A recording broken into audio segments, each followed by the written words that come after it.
Саламатсыздарбы урматтуу кесиптештер. Капырмада Аминов агайыбыздын ой өрүшүү кругозор китебинен номер 39 темабызды өтөбүз. Бүгүн өтүлчү темабыз ракеталар жөнүндө болмокчу. Сабакты даярдаган Айнура Кабилова, Жалал Абад облусу. Ракеталар. Биринчи ракеталар. Биздин заманга чейинки 3000 жылдыкта эле Хараппа цивилизациясында жогорку ылдамдыкта учуучу техниканы билишкен.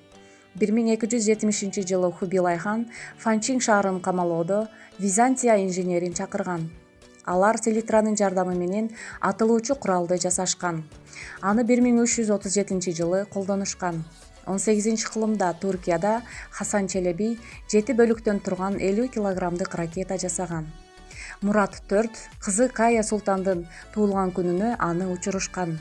Ракетанын отуну түгөнгөндө канат чыгарып бүркүттөй болуп, Султан Санжардын сарайынын алдындагы деңизге конгон. Экинчи реактив учуулар. Секундасына 7 км ылдамдык менен учуунун теориясын 1918-жылы Циолковский иштеп чыккан.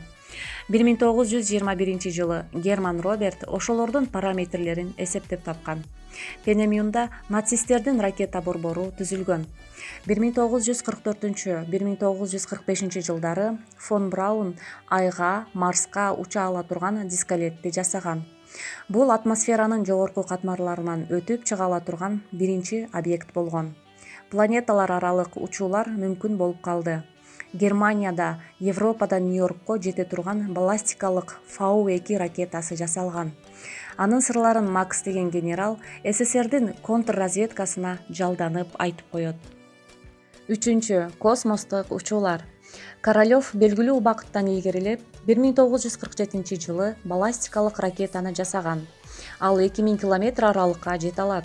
Королёвдун илимий кеңешчиси Рахматуллин Кыргызстанда 1909-жылы туулган. АКШнын эң мыкты илимий ийгилиги Буран самолет ракетасы болгон.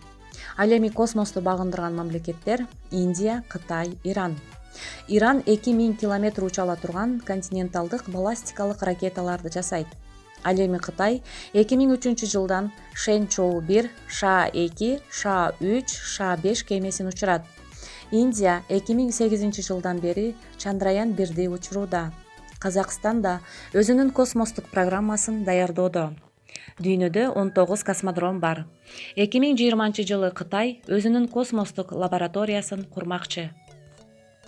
Ал эми 4-түнчү азыркы ракеталар жөнүндө. Түз сызык менен учпай, үндү кууп барып, асмандагы объектти жоюп салуучу акустикалык ракеталар да бар. Терра-3 Змейка деп аталат. Лазердик ракеталар да бар. Россияда бир эле убакта 12 бутаны атып түшүрүүчү, абадан коргонуучулар атып түшүрө албай турган ракеталарды жасашат. Себеби алардын учуу траекториясы татаал. Келечекке карата АКШда X-33, Россияда Аякс космостук программалары түзүлгөн. Бүгүнкү сабагыбызга тиешелүү терминдер менен таанышып алалы. Акустикалык үнү боюнча учакты куучу ракета. Змейка каалагандай траектория менен бутаны куучу ракета. Траектория асмандагы маршрут деп аталат. Сабакты көңүл коюп укканыңыздар үчүн терең ыраазычылык. Баарыңыздарды кайтарым байланышта күтөбүз. Кийинки сабакка чейин амандашканча сак саламатта болуңуздар.